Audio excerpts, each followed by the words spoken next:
2018년 10월 대한민국 서울은 29세에 촉망받던 젊은 여성 이민지의 실종 사건으로 충격에 빠졌습니다. 이야기는 유명 광고 회사에 다니던 민지가 퇴근 후 집에 돌아오지 않으면서 시작되었습니다. 처음에는 평범한 실종 사건처럼 보였지만 이는 곧 경악스러운 일련의 사건들을 밝혀내며 대한민국 전역을 소름 끼치게 했습니다. 실종 신고 10월 17일 저녁, 이민지의 집은 울려대는 전화벨 소리에 정적이 깨어졌습니다. 민지의 어머니의 전화가 연신 울리며 불행의 전조를 알리는 듯 했습니다. 전화기 건너편에서는 민지의 가장 친한 친구가 다급하고 걱정 어린 목소리로 말했습니다. 민지가 집에 안 돌아왔어요. 연락이 아예 안 돼요. 라는 친구의 말에 민지의 어머니는 가슴이 서늘해지는 느낌을 피할 수 없었습니다. 그날 민지는 아침에 평소처럼 가방을 들고 미소 짓으며 출근 인사를 하고 집을 떠났습니다. 하지만 저녁이 되어도 민지는 돌아오지 않았습니다. 친구의 말이 믿기지 않았던 민지의 어머니는 즉시 딸의 휴대전화로 전화를 걸었지만 길게 울리는 신호음만 들릴 뿐 아무도 전화를 받지 않았습니다. 불안한 예감에 어머니의 심장은 점점 빠르게 뛰기 시작했습니다.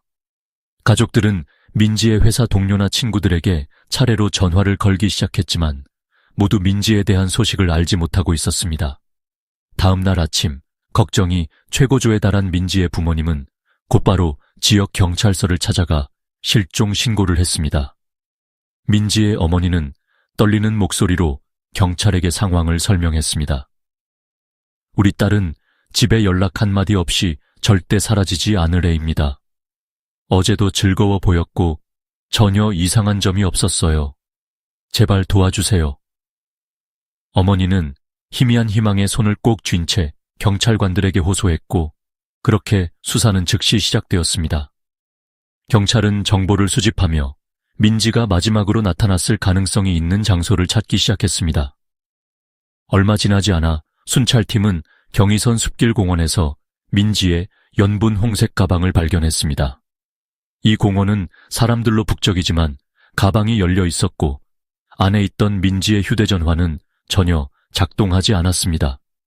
마치 누군가 의도적으로 연결을 차단한 것처럼 보였습니다. 현장에 도착한 민지의 어머니는 가방이 발견된 벤치에 주저앉아 흐느끼며 말했습니다. 저 가방은 민지가 정말 아끼던 것이에요. 절대 놓고 다니지 않아요. 무슨 일이 생긴 게 분명해요. 공원에서 얻을 수 있는 단서는 많지 않았습니다. 이로 인해 분위기는 더욱 무거워졌습니다. 평소 차분한 성격을 지녔던 민지의 아버지조차 떨리는 손으로 경찰에게 말했습니다. 만약 애가 길을 잃었더라면 누군가 물건을 두고 알리지 않았을 리가 없잖아요. 혹시 나쁜 사람을 만난 건 아닐까요? 온 가족은 끝없는 질문 속에서 헤매며 점점 불안과 공포에 시달리게 되었습니다. 민지의 얼굴 사진은 온갖 소셜미디어 게시물에 퍼지며 가족의 애타는 도움 호소 문구와 함께 공유되었습니다. 그들은 누군가, 특히 그날 밤 민지를 우연히 목격한 사람이 있을 것을 바랐습니다. 하지만 다음 날에도 대중의 침묵만 이어졌고 가족의 희망은 점점 무너져갔습니다. 민지의 어머니는 눈물에 잠겨 멈추지 않는 흐느낌을 쏟아냈고 아버지는 조용히 고개를 떨구며 속으로 탈출구를 찾으려 애쓰는 모습이었습니다. 초기 단서들 이민지의 실종 소식이 널리 퍼지고 가족이 소셜미디어를 통해 도움을 호소한 후 경찰은 즉시 수사에 착수했습니다. 그 시작은 민지가 실종되기 전 저녁에 지나갔을 가능성이 있는 지역의 CCTV 화면을 확인하는 것이었습니다. 초기 노력은 중요한 단서를 제공했습니다. 민지가 마지막으로 포착된 모습은 그녀가 일하던 회사 근처 CCTV 화면에 기록되어 있었습니다. 오후 7시쯤 그녀는 홀쭉하고 가녀린 모습으로 작은 골목을 꾸준히 걸어가는 모습이 찍혔습니다. 하지만 이상한 점은 여기서부터 시작됐습니다. 골목 끝에서 민지가 희미한 조명 속으로 사라질 때쯤 한 명의 실루엣이 나타났습니다. 키가 크고 마르고 머리부터 발끝까지 검은 옷을 입고 모자를 깊이 눌러 쓴 사람이 민지의 발걸음을 따라가고 있었습니다. 경찰은 이것이 우연이 아니라는 것을 곧바로 깨달았습니다. 화면을 더 자세히 살펴본 결과 그 남성은 이미 골목 근처에서 민지를 기다리고 있었던 것으로 보였습니다. 그는 민지를 오랜 시간 동안 주시하며 계획적으로 행동하고 있었습니다. 그의 움직임은 섬뜩할 정도로 조심스러웠고 민지를 따라가며 아무런 의심스러운 흔적도 남기지 않았습니다. 공원에서 발견된 가방과 핸드폰과 결합된 이 단서는 경찰에게 단순한 실종 사건이 아님을 암시했습니다. 민지의 가족은 이러한 결과를 들었을 때 완전히 무너졌습니다.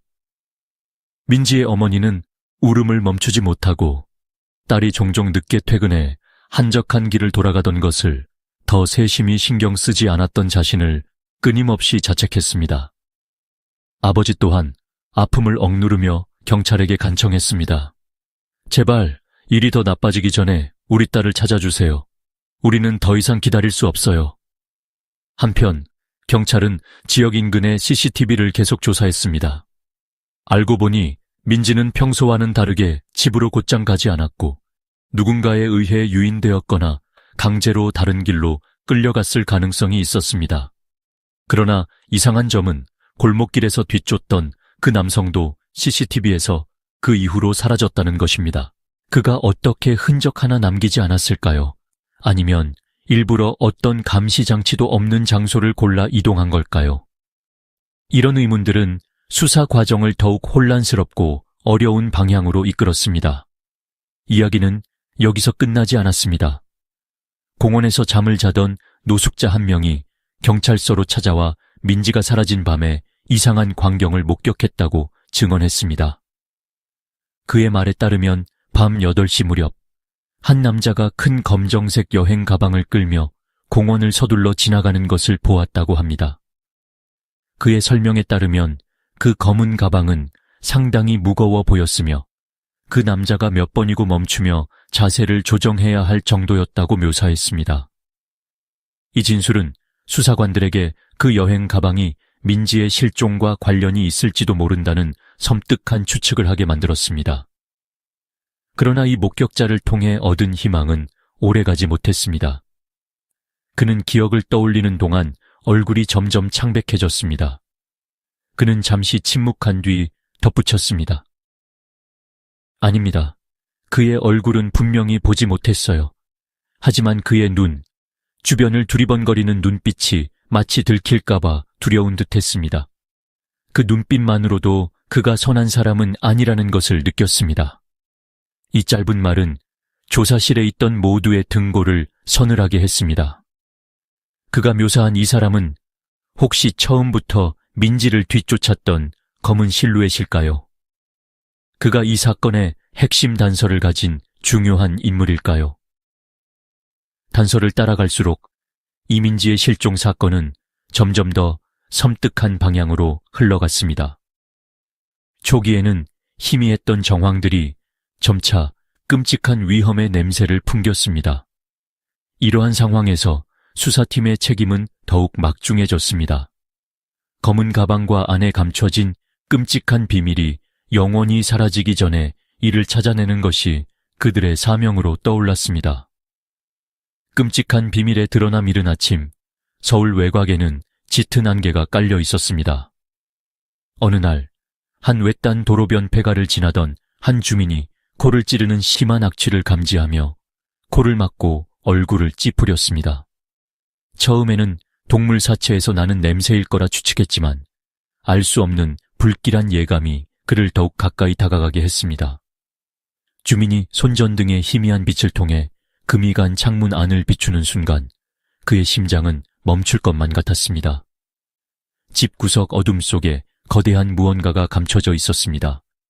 그곳은 빛조차 닿지 않는 곳이었습니다.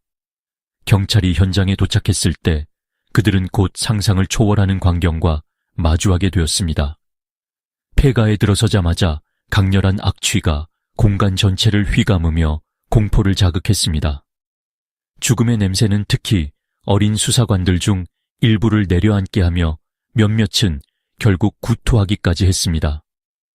쓰레기로 가득한 바닥과 먼지가 쌓인 벽 한쪽에는 커다란 검은색 여행용 가방이 낡은 오래된 옷장 안쪽 깊숙이 밀려 있었습니다. 한 경찰관이 떨리는 손으로 가방을 열었고 그 앞에 드러난 끔찍한 광경은 쉽게 믿기 힘든 것이었습니다. 그 안에는 비참한 최후를 맞이한 이민지의 시신이 조각난 상태로 들어 있었습니다. 그녀의 피부에는 울퉁불퉁한 절단 흔적이 가득했고 온몸에는 고문당한 자국들이 남아 있었습니다. 이 불가해한 참상은 그곳에 있던 모든 경찰관들을 굳어버리게 만들었습니다. 마치 그들의 이성이 그것을 거부하려는 듯 말입니다. 방 안쪽 한 벽면에는 수사팀을 더욱 섬뜩하게 만드는 특별한 흔적들이 있었습니다. 여기저기 흩어진 메모지들, 삐뚤빼뚤한 글자와 알 수 없는 기괴한 그림들이 어지럽게 흩어져 있었습니다. 방 한가운데에는 피가 말라붙어 터질 듯한 눌린 매트리스가 놓여 있었고 매트리스에는 깊숙이 박힌 오래된 핏자국이 있었습니다. 이 매트리스는 이곳에서 벌어진 모든 범죄의 중심인 것으로 보였습니다.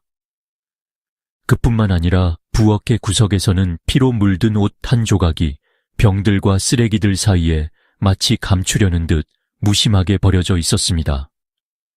그 옆에 찢겨진 큰 비닐 봉투 안에는 사람의 머리카락과 찢어진 옷 조각들이 들어 있었습니다. 경찰관 중 한 명은 이를 목격하고 차마 넘기지 못한 채 이렇게 방백하듯 말했습니다. 이건 어떠한 상상도 초월한 잔인함입니다. 긴장감은 멈추지 않았습니다. 죽기 전의 고문 흔적과 가방 안의 물건들은 이민지가 생의 마지막 순간 동안 상상하지 못할 정도로 끔찍한 고통을 겪었음을 보여주었습니다. 법의학 전문가들은 시신에 남은 상처는 장시간 지속적인 고문 끝에 생긴 것들이라고 밝혔습니다. 또한 범죄 현장을 치우기 위해 사용된 것으로 보이는 화학 물질이 발견되었지만 범인은 현장 정리의 신중함이나 경험이 부족했던 것으로 보입니다. 경찰이 추가적으로 현장을 수색하면서 더 소름 끼치는 또 다른 사실이 드러났습니다. 옷장이 놓인 벽 근처에는 말라버린 피로 쓰인 속죄라는 글귀가 삐뚤빼뚤하게 적혀 있었습니다. 현장에 남겨진 단서들과 배경은 범인이 단순한 살인자가 아님을 암시했습니다. 그는 이 범죄를 괴이한 믿음이나 악랄한 의식을 위해 실행했을 가능성이 있었습니다. 그 집안의 모든 순간은 공포와 어두운 기운으로 가득 차 있었습니다. 증거를 건드리지 말라는 요청 소리와 조심스러운 발소리만이 고요함을 깰 뿐이었습니다. 심지어 경험이 풍부한 수사관들마저 그들의 얼굴에 공포를 감출 수 없었습니다. 한 젊은 경찰관은 정신적 압박을 견디지 못하고 현장에서 떠날 수밖에 없었습니다. 이 발견은 이민지의 가족에게 알려지자 그들을 완전히 무너뜨렸습니다. 그녀의 어머니는 무슨 일이 있었는지 듣고는 다리에 힘이 풀려 설 수조차 없었고 절망 속에서 울부짖었습니다. 어떻게 그 아이가, 어떻게 이런 끔찍한 일을 당해야 했어요? 누가 이렇게 잔인할 수가 있단 말인가요? 한편 겉으로는 강해 보이려 했던 그녀의 아버지조차도 딸의 마지막 순간에 대해 듣고는 눈물을 참을 수 없었습니다. 그 검은 가방에서 드러난 진실은 이민지의 사건을 상상조차 할 수 없는 끔찍한 사건으로 바꾸어 놓았습니다. 공원의 연분홍 가방에서 시작된 이야기가 이렇게 섬뜩한 폐가까지 이어질 줄은 누구도 예상하지 못했습니다. 여기에서 밝혀진 모든 비밀은 사회 전체의 분노와 공포를 불러일으켰습니다. 어려운 수사 폐가에서 발견된 여행 가방 안에 토막난 시신이 밝혀진 후 이민지 사건은 즉시 최우선 수사 대상으로 지정되었습니다. 초기 단서들이 범인의 극악무도한 잔악성을 보여주었지만 살인자의 신원을 파악하는 것은 경찰에게 복잡하고 어려운 과제가 되었습니다. 경찰은 중요한 증거의 부족뿐만 아니라 범인의 동기 및 불규칙한 행동에 대한 수많은 해결되지 않은 질문들과 마주해야 했습니다. 미로 속의 작은 단서들 현장에서 경찰은 여행 가방, 찢어진 옷, 그리고 벽에 마른 핏자국과 같은 몇 가지 물건을 수집했지만 어떤 것도 분명한 신원 확인에 도움이 되지 않았습니다. 법의학자들은 밤낮으로 고된 작업을 이어가며 집안의 세부 사항을 분석했으나 확보된 지문은 흐릿하거나 국내 범죄 데이터베이스 어디에도 기록되어 있지 않았습니다. 이는 범인이 이전에 체포된 적 없는 인물일 가능성이나 증거를 감추는데 매우 능숙한 인물일 가능성을 시사했습니다. 또 다른 큰 장애물은 잠재 용의자들의 목록이었습니다. 민지는 대기업의 젊은 직원으로 동료, 비즈니스 파트너, 개인 친구에 이르기까지 수많은 관계를 맺고 있었습니다. 그녀가 폐쇄적인 사람도 아니었기에 주변 사람들을 하나하나 조사하는 일은 매우 복잡하고 까다로웠습니다. 심지어 민지의 가족조차 그녀가 직장이나 개인 생활에서 가족조차 알지 못했던 사람들과 교류했을 가능성을 인정했습니다. 우연히 발견된 CCTV 영상에서의 전환점 모든 것이 막다른 골목으로 향하는 듯한 순간, 경찰은 민지의 핑크색 가방이 발견된 공원 근처 CCTV 영상에서 중요한 단서를 찾아냈습니다. 영상에는 한 의문의 남성이 커다란 검은색 여행 가방을 작은 낡은 트럭에 싣는 모습이 찍혀 있었습니다. 이는 밤 11시경, 날씨가 더욱 추워지기 직전의 일이었습니다. 그 트럭은 페인트가 일부 벗겨진 상태였으며 번호판은 흐릿했고 특히 은밀하게 움직이는 듯한 독특한 이동 패턴이 눈길을 끌었습니다. 경찰은 즉시 공원 인근의 작은 트럭들을 조사하기 시작했으나 수백 대의 비슷한 차량이 존재했기에 조사 과정은 매우 느리고 답답한 속도로 진행되었습니다.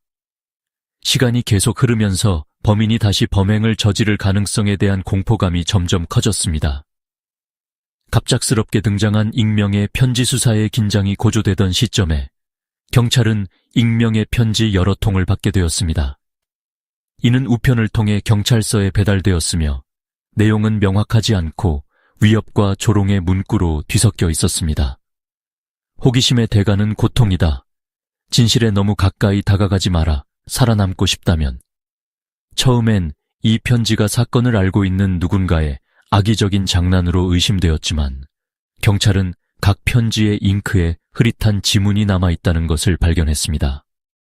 그것은 폐가에서 발견된 지문과 흡사했습니다. 이 차가운 도전적인 메시지는 수사팀의 의지를 꺾는 대신 오히려 그들을 더 단호하게 만들었습니다. 경찰은 즉시 우편 서비스를 통해 편지 한 통 한 통의 발송 날짜와 우체국 위치를 추적하기 시작했습니다. 그러나 놀랍게도 모든 편지가 도시 곳곳에 흩어져 있는 서로 다른 무인 우체통에서 발송된 것이 확인되며 용의자 범위를 좁히기가 복잡해졌습니다. 죽음의 덫 우체국 CCTV에서도 용의자가 얼굴을 감춘 채 나타나면서 경찰은 새로운 접근 방식을 시도하기로 했습니다. 그들은 민지의 친구를 가장하고 민지의 죽음과 관련된 중요한 정보를 가지고 있다는 소셜미디어 게시글을 올렸습니다. 이 메시지는 곧바로 커다란 관심을 끌며 많은 댓글과 공유를 받았습니다. 하지만 예기치 못한 반응이 등장했습니다. 한 익명의 계정이 경찰에게 메시지를 보내며 침묵을 요구했고 사건의 진상을 알고 있다고 주장했습니다. 그 메시지는 짧고 차가운 문장으로 구성되어 있었으며 경찰을 서울 외곽의 한 폐차장으로 유도했습니다. 분명히 이것이 덫일 가능성이 높다는 사실을 알고 있었지만 사건에서 중요한 돌파구를 찾기 위해 경찰은 비밀 요원을 보내 현장을 탐색하게 했습니다. 폐차장에서 한 남성이 몰래 나타났고 그는 정보를 얻기 위해 온 것이 아니라 나무 상자에 담긴 중요한 증거물을 불태우려는 순간이었습니다. 경찰은 즉시 지원 병력을 투입하여 용의자를 현장에서 체포했습니다. 신문 끝에 그는 자신이 어떤 사교 집단의 하수인이라고 밝히며 민지가 유일한 피해자가 아닐 수도 있음을 암시했습니다. 시간과의 싸움 체포된 용의자의 진술은 그동안 어둠 속을 헤매던 수사에 약간의 빛을 비추었지만 추가적인 신문과 증거 자료를 통해 경찰은 이 사건이 단순히 한 명의 용의자를 찾는 수사보다 훨씬 복잡하다는 사실을 깨달았습니다. 마치 고양이와 쥐의 게임처럼 느껴지는 이 과정에서 경찰은 교활하고 은밀한 범죄자와 맞서 싸울 뿐만 아니라 점점 줄어드는 시간의 압박 속에서도 사건 실마리를 풀어내기 위해 최선을 다하고 있었습니다. 어두운 동기의 발견 경찰이 사건에 연루된 혐의자로 의심받는 인물을 체포한 후 그의 진술에서 작은 정보 하나까지도 철저히 캐내기 시작했습니다. 그의 이름은 김상훈으로 30대 중반의 마른 체격에 깊게 패인 눈을 가진 남성이었습니다. 수사 과정에서도 상훈은 두려움이나 당황은커녕 오히려 소름 끼치는 냉담한 태도를 유지했으며 그로 인해 모든 탐정들이 이 남자가 평범한 범죄자가 아님을 느끼게 했습니다. 수시간에 걸친 긴장감 넘치는 신문에서 상훈은 탐정의 직접적인 질문에 미소를 짓거나 가볍게 웃어넘기며 반응했습니다. 폐가와 노숙자의 증언을 통해 얻어진 수많은 증거들로 압박하자 상훈은 마침내 입을 열었고 그가 밝힌 내용은 수사관 모두를 전율하게 만들었습니다. 낮고 차분한 목소리로 마치 사람의 영혼을 꿰뚫는 듯한 눈빛으로 그는 말했습니다. 당신들은 아무것도 모릅니다. 나는 단순히 피에 굶주려서 그녀를 죽인 게 아닙니다. 모든 것에는 이유가 있습니다. 이것은 필요했던 희생입니다. 기괴한 의식과의 연관성, 김상훈의 개인 기록을 조사한 결과 그는 무명의 평범한 남성이 아니었습니다. 그는 오래전부터 온라인 다크포럼에서 활발히 활동하며 고대에 금지된 제의와 관련된 자료를 공유하며 깊은 관심을 보이고 있었습니다. 수사관들은 그가 게시한 글들을 확인했고 거기에는 타인의 고통과 죽음을 통해 죄를 속죄하려는 강박적인 신념이 들어 있었습니다. 상훈은 괴롭힘당하는 영혼은 길 잃은 영혼에게 구원을 가져다 줄 수 있다는 내용의 아이디어를 논하며 이러한 의식을 통해 자신이 더 높은 순결에 도달할 수 있다고 믿었습니다. 그는 이민지가 선택받았다고 밝혔으나 그 선택은 결코 우연이 아니었습니다. 상훈은 그녀를 여러 주에 걸쳐 추적하며 그녀의 직장, 매일의 동선, 심지어 그녀가 러시아어의 교통체증을 피하기 위해 조용한 골목길을 택하는 사소한 습관까지 철저히 관찰했습니다. 왜 하필 그녀였는지 묻는 질문에 그는 한치의 감정도 보이지 않고 대답했습니다. 그녀는 완벽한 대상이었습니다. 희생자로서 완벽한 사람이었죠. 수집된 자료에 따르면 그는 이민지를 독립적이고 성공했으며 많은 사람들에게 사랑받는 인물로 묘사했습니다. 하지만 그는 그녀가 혼잡한 서울 도심 속에서도 다소 고립되어 있다는 점을 보았고 이를 통해 그녀가 가장 취약한 목표라고 판단한 것입니다. 그렇게 그는 면밀한 계획을 세워 그녀와 접근하고 조종하며 결국 어두운 의식을 실행에 옮겼습니다. 폐가에서 발견된 한 소름 끼치는 메모들 폐가를 수색하던 중 발견한 종이들에는 난잡한 외국어로 된 글씨가 적혀 있었습니다. 전문가들이 언어를 해독한 결과 이 글들은 사람을 제물로 삼아야 하는 금지된 의식과 관련된 내용임이 밝혀졌습니다. 특히 한 문장은 매우 소름 끼치는 의미였습니다. 혼이 해방되기 위해서는 극도의 고통을 겪어야 한다. 피와 비명이 있어야 죄인을 구원할 수 있다. 이러한 문장에 대한 해답은 상훈의 동기를 더욱 명확히 밝혀냈습니다. 전문가들은 그의 행동을 단순한 폭력 행위로 보지 않았습니다. 그것은 상훈이 스스로 평화를 찾으려는 과정으로 이어졌고 그의 심리적 불안정성과 왜곡된 종교적 신념의 결합으로 이루어졌습니다. 이민지의 몸에 남아있던 끔찍한 고문 흔적은 상훈이 수행한 기이한 의식의 일부로 여겨졌습니다.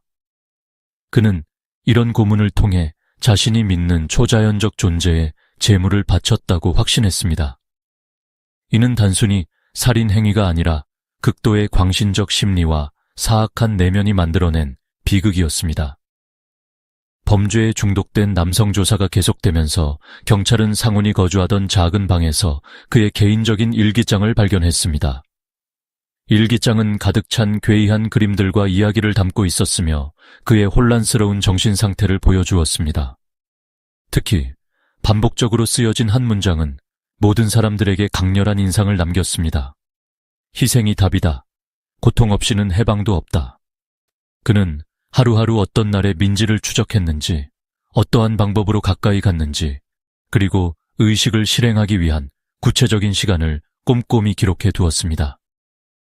정신의학 전문가들은 상훈이 단순히 잔인한 살인자가 아니라 반사회적 인격장애를 동반한 심각한 신앙적 망상 상태를 가지고 있다고 평가했습니다.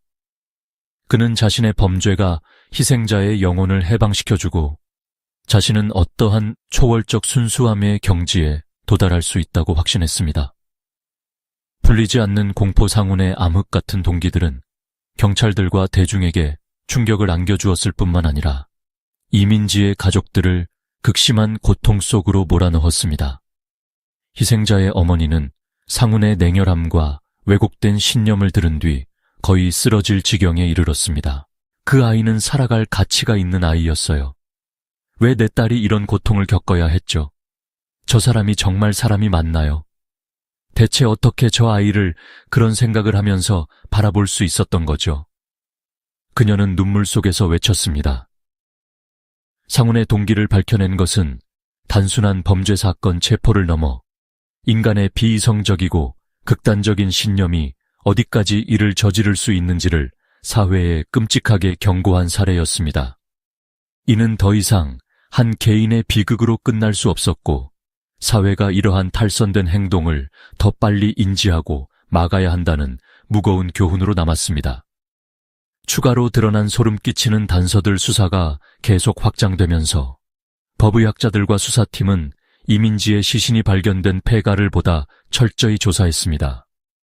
그러나 현장에서 나온 증거는 그뿐만이 아니었고 점차 범인에 대한 전혀 새로운 그림을 그리기 시작하면서 충격적인 단서들이 드러났습니다.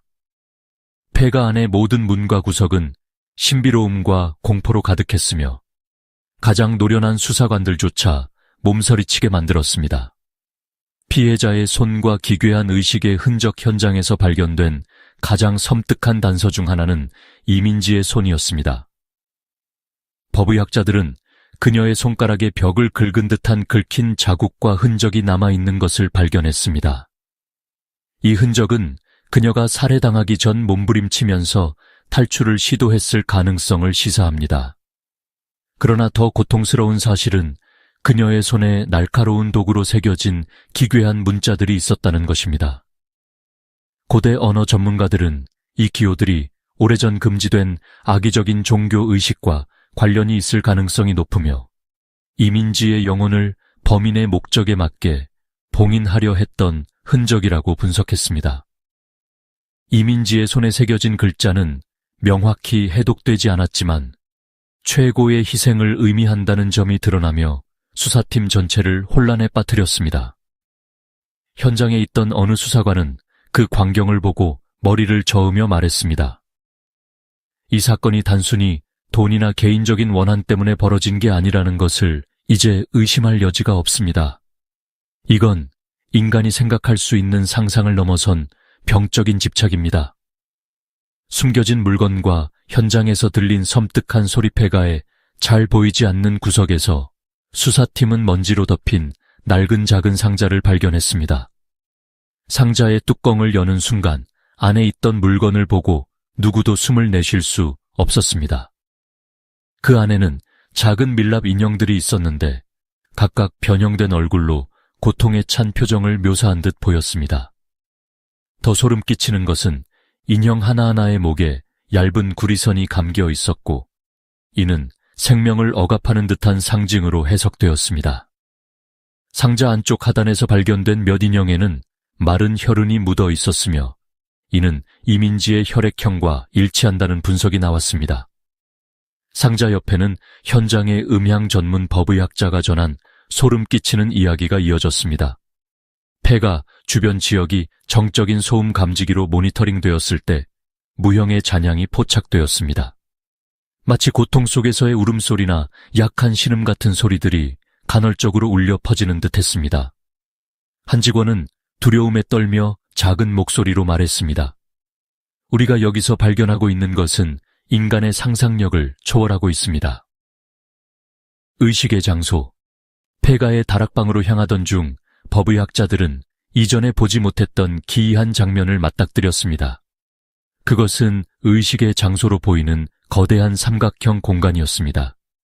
중앙에는 반쯤 타버린 빨간 초가 놓여 있었고 그 주위에는 하얀 분필로 그려진 원형들이 겹겹이 배열되어 있었습니다. 각 원형 안에는 이민지의 손에 새겨진 것과 유사한 문자가 빼곡히 가득 차 있었습니다. 몇몇 원에는 작은 말라붙은 핏자국들이 방울 형태로 새겨져 있었습니다. 현장 법의학 전문가는 이 삼각형과 원형 구도가 사람을 제물로 삼는 제의에서 중요한 역할을 할 가능성이 크다고 평했습니다. 이는 범인이 이민지의 육체와 영혼을 이용해 어두운 저주를 수행하려는 시도라는 뜻이었습니다. 이 의식의 장소는 범인의 끔찍한 동기를 더욱 실감케 했고 동시에 수사관들의 마음에 엄청난 불안을 일으켰습니다. 한 노련한 경찰관은 현장 조사 후 말했다. 이런 것을 보고 피해자의 가족에게 어떻게 설명해야 할지 모르겠습니다. 이건 단순한 폭력이 아닙니다. 양심에 대한 심각한 모독입니다. 폐가에서 발견된 소름 끼치는 녹음기 현장에서 부서진 상태로 발견된 낡은 녹음기에서 음향복원 전문가는 한 소름 끼치는 녹음 파일을 복원할 수 있었습니다. 녹음 파일에는 불안정한 잡음과 날카로운 소리에 이어 민지의 비명이 들렸습니다. 그 사이 낮은 음성으로 속삭이는 한 남성의 소리가 희미하게 섞여 있었습니다. 시간이 지남에 따라 음성은 점점 높아졌고 그 뒤에 섬뜩한 웃음소리까지 들렸습니다. 녹음 파일은 단지 민지를 육체적으로 해친 것이 아니라 심리적으로 극한의 압박을 가하며 그녀를 의식에 강제로 참여시키려 했음을 보여주었습니다. 녹음 파일의 내용은 팀 전체를 얼어붙게 했습니다. 한 젊은 수사관은 녹음을 듣는 내내 눈물을 보이며 말했습니다. 어떻게 사람이 이렇게 무자비할 수 있죠? 이건 인간이 감당할 수 있는 최소한의 공포를 넘어섰습니다. 또 다른 수사관은 마지막 녹음 파일이 끝나는 순간 힘없는 목소리로 이렇게 속삭였습니다. 끝없는 공포의 파편이처럼 차곡차곡 쌓이는 소름 끼치는 단서들은 이민지 사건을 단순한 실종 사건에서 벗어나 한 인간의 영혼이 극도로 타락한 상징으로 만들었습니다. 밀랍 인형, 손에 새겨진 기호, 그리고 고통 속에서의 마지막 비명은 이 사건을 단순한 비극을 넘어선 하나의 경고로 만들어버렸습니다.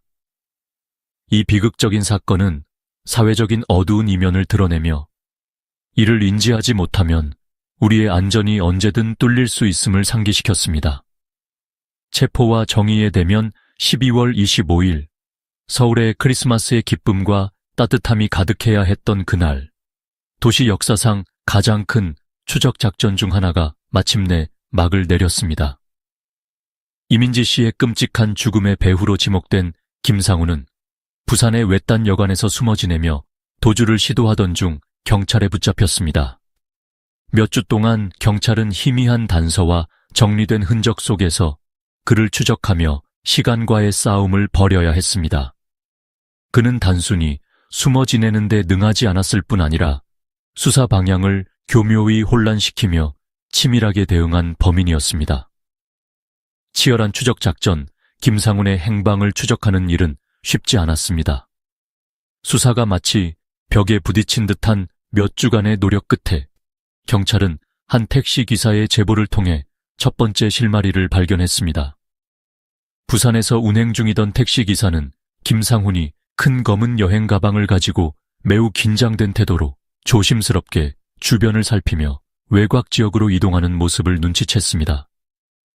뉴스에서 검은 가방에 얽힌 사건 보도를 들었던 택시 기사는 즉시 경찰에 신고했습니다.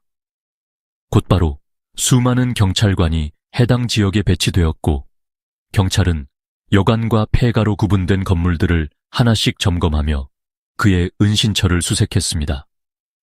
그는 결국 가짜 신분증을 준비해 해외로 탈출하려던 중 발견되었습니다. 단 한순간도 주저하지 않고 경찰은 작전을 실행해 김상훈을 제압했습니다. 체포 후 어두운 여관은 밤의 어둠보다 더 묵직한 공포감으로 가득 찼습니다. 김상훈의 차가운 태도 체포 작전보다 더 두려웠던 것은 김상훈이 붙잡혔을 때 보였던 태도였습니다. 그는 손이 묶이고 경찰서로 호송되는 중에도 전혀 두려움이나 후회의 기색을 보이지 않았습니다. 오히려 그는 무표정한 얼굴로 수사관들을 바라보며 비정한 말투로 말했습니다.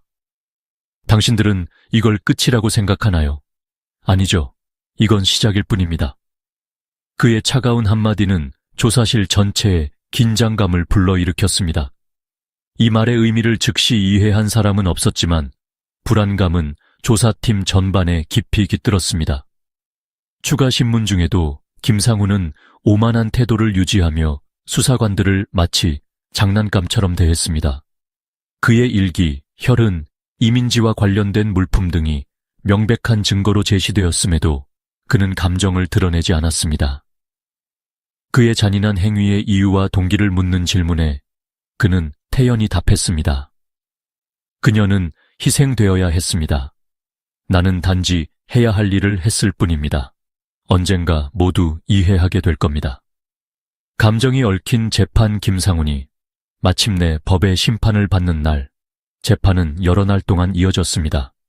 그는 끝까지 도전적인 태도를 잃지 않았습니다.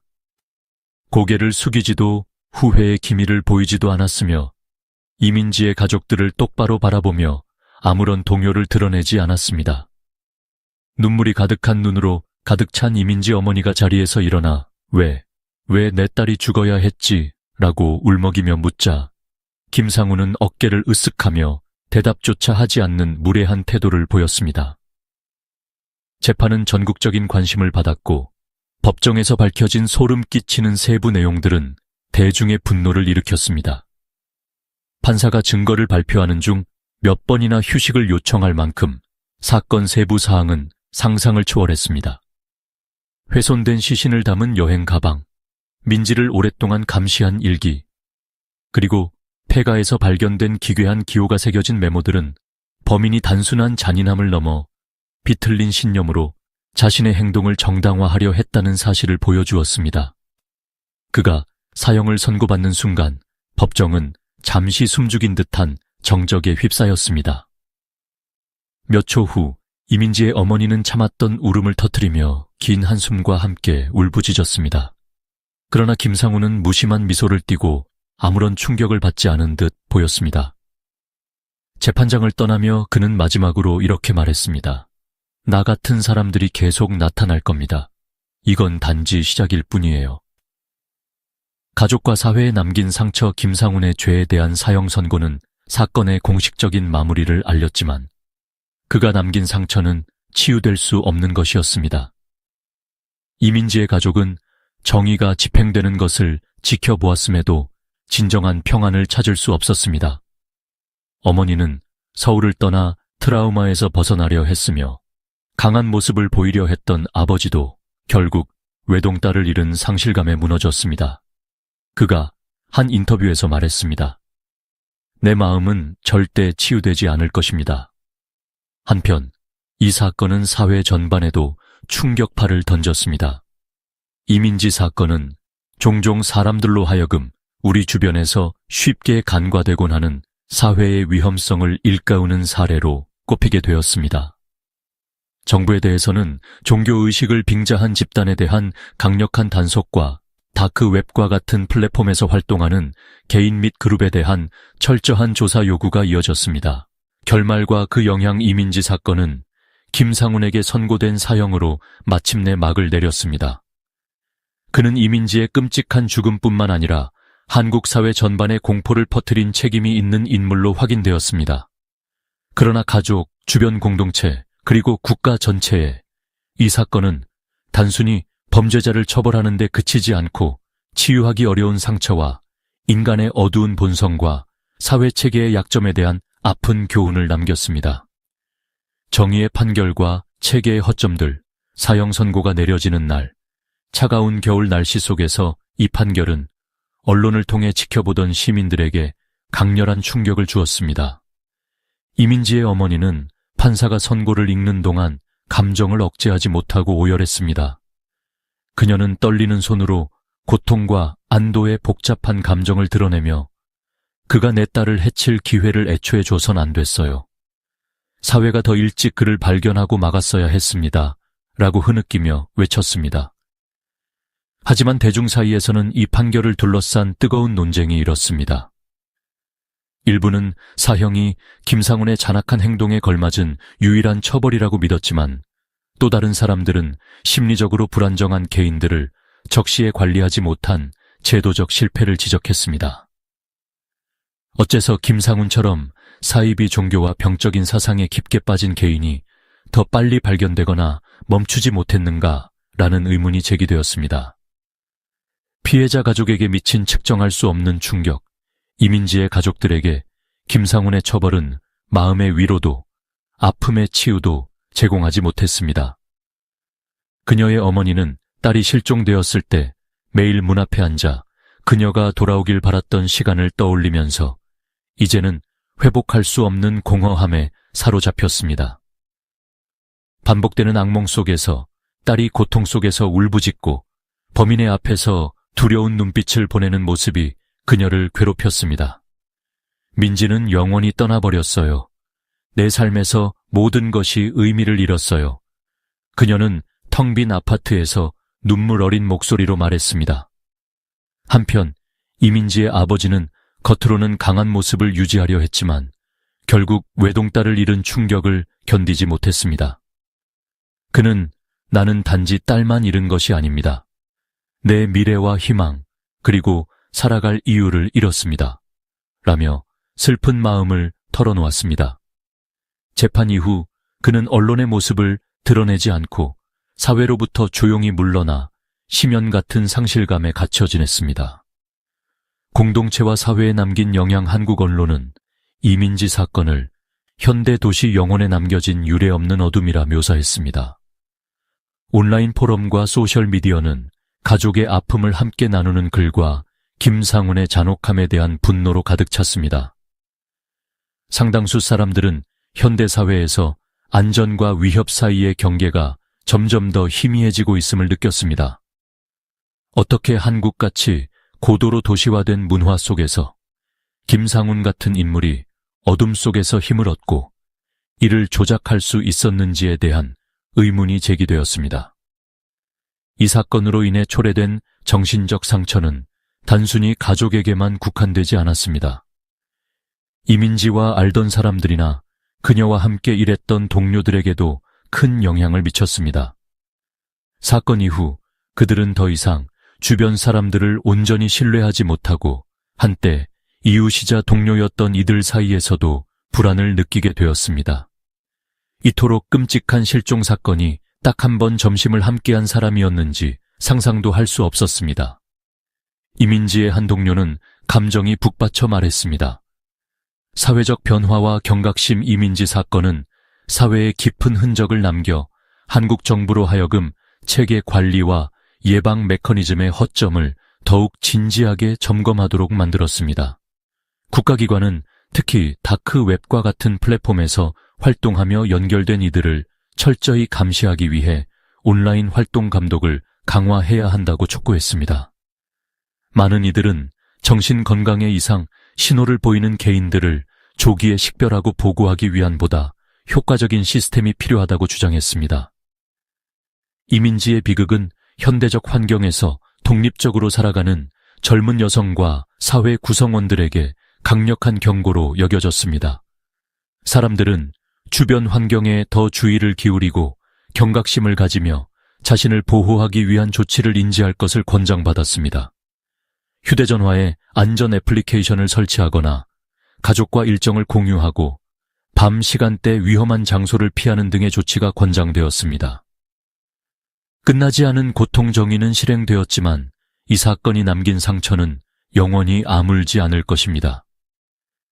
이민지의 영혼은 그녀를 사랑했던 이들의 마음속에 남아있겠지만 그녀의 죽음은 삶의 연약함과 공포에 사로잡힌 사회의 어둠을 상징하게 되었습니다. 세상이 이민지의 이야기를 잊지 않게 해주세요. 그녀의 어머니는 조용히 부탁했습니다. 내 딸은 세상을 떠났을지 모르지만 더 이상 누구도 같은 일을 반복하지 않길 바랍니다. 이민지 사건은 마치 해답 없는 악몽처럼 인간의 본질과 사회가 스스로의 어둠과 어떻게 맞서야 하는지에 대한 무거운 질문을 남겼습니다. 이는 단순히 고통스러운 죽음의 이야기가 아니라 인명을 지키기 위해 우리가 얼마나 철저히 준비해야 하는지를 일깨우는 강렬한 경종이 되었습니다. 경고의 메시지 이민지 사건은 단순한 비극이 아니라 사회의 심장에 큰 상처를 남기며 사람들이 의도적으로든 무의식적으로든 오랫동안 간과해온 잠재적 위험들을 폭로했습니다. 그녀의 고통스러운 죽음은 한 개인의 비극으로 그치지 않고 우리가 살고 있는 사회 속 어둠에 도사리고 있는 위협의 본질에 대한 강렬한 경고로 작용했습니다. 평범함 속에 숨겨진 위장된 괴물, 이민지의 죽음은 잔인한 김상훈 같은 인물이 어떻게 평범한 사람들 사이에 숨을 수 있었는지라는 끔찍한 질문을 남겼습니다. 김상훈은 너무도 보통스럽고 심지어 신중하고 지능적인 모습을 보이며 명확한 흔적을 남기지 않은 채 기회를 기다렸습니다. 이런 범죄자들은 눈에 띄는 기묘한 외모를 가진 이들이 아니라 사회가 의심 없이 받아들이는 가면을 쓴 채 숨어 있습니다. 이 사건은 멀리 떨어진 곳의 미지의 공포가 아니라 우리 주변에 평범해 보이는 사람들에게서 위험이 나올 수 있음을 상기시킵니다. 자립적이고 강인하며 활기찬 도시 속에서 살아가던 이민지 같은 인물이 병적으로 집착한 범죄자의 먹잇감이 될 것이라고는 누구도 예상하지 못했습니다. 이 사건은 우리가 실제로 안전한가, 아니면 언제든지 뚫릴 수 있는 얇은 껍질 아래에 있을 뿐인가라는 불편한 질문을 던집니다. 우리의 일상 속 익숙하고 평범한 모습들은 은밀하고 정밀한 형태로 나타나는 비정상적 징후들을 쉽게 간과하게 만듭니다. 기술과 소셜미디어의 역할 세계에서 가장 선진적이고 우수한 기술을 자랑하는 한국에서 이토록 끔찍한 사건이 발생했다는 점은 경각심을 불러일으킵니다. 이민지 사건은 소셜미디어가 사람들을 연결하고 보호하는 공간이기보다는 범죄자가 숨어들기 좋은 비옥한 땅이 될 수 있음을 경고하는 신호로 작용했습니다. 김상훈은 이민지가 공공연하게 게시했던 개인정보를 통해 세심한 계획을 세웠습니다. 그녀의 일정, 자주 방문했던 장소, 생활 습관까지도 말입니다. 누구도 신경 쓰지 않는 무심한 게시물들이 범죄를 설계하는데 필수적인 퍼즐 조각으로 쓰일 수 있음을 사건이 증명했습니다. 이번 사건은 디지털 시대에서 정보 보호의 중요성을 다시 한번 강조합니다. 김상훈 같은 범죄자들은 현실에서 존재감을 뚜렷이 드러내지 않아도 몇 줄의 게시글과 소셜미디어 사진만으로 우리의 일상을 꿰뚫어 볼 수 있었습니다. 사법제도의 허점과 관리 문제, 김상훈에게 사형이 선고되면서 정의는 집행되었지만 이 사건을 통해 우리 사회의 법체계와 감시제도가 당면한 도전 과제가 명백히 드러났습니다. 김상훈과 같은 사람들, 혹은 그가 활동했던 사입이 종교와 인터넷의 어두운 공간에서 이루어진 비뚤어진 신념 교류는 여전히 통제되지 않은 채 남아 있습니다. 사이비 종교 조직은 새로운 현상이 아니지만 이번 사건은 위험한 경고를 던졌습니다. 비정상적인 심리 상태를 가진 개인들이 조용히 폐쇄적인 공동체를 형성하며 자신의 위험한 행동을 정당화하고 있다는 점입니다. 과연 우리 사회의 시스템이 이런 위협을 초기 단계에서 포착하고 막아낼 만큼 충분히 준비되어 있는가? 김상훈의 경우 온라인 포럼에서 위험한 글과 활동이 감지되었음에도 불구하고 제때 처리되지 못했습니다. 사회는 비뚤어진 행동의 징조를 감지하고 보고하는 규제를 더욱 엄격히 해야 하며 실질적 재앙이 발생하기 전에 이를 통제해야 한다는 강한 요구가 제기되었습니다. 공동체의 각성과 책임 이민지는 단순히 희생자가 아니라 길 잃은 영혼들을 대변하는 인물이 되었습니다. 그녀의 슬픈 이야기는 현대 세계의 복잡성과 위험성을 공동체가 깨닫게 만드는 계기가 되었습니다. 많은 사람들이 관계를 맺는 방식, 일상생활에서의 신중함, 그리고 비정상적인 행동의 징후를 인지하는 데 대한 인식을 새롭게 하게 되었습니다. 사회단체, 여성단체, 비정부 기구들은 특히 홀로 사는 여성들과 사회적 약자들에게 자신을 보호하는 법을 배우도록 촉구하기 시작했습니다. 친척들과 일정을 공유하고 인적이 드문 곳에 출입을 피하며 긴급 상황 대처용 애플리케이션을 설치하는 등 안전 조치가 권장되고 있습니다. 이민지의 이야기는 한국을 넘어 전 세계적으로 공감을 얻으며 현대화된 사회에서 개인 안전 보장 문제를 둘러싼 토론을 불러일으켰습니다. 잊을 수 없는 상실, 하지만 잊을 수 없는 교훈 김상훈이 법적 심판을 받았음에도 이번 사건이 남긴 공백은 영원히 메워질 수 없습니다.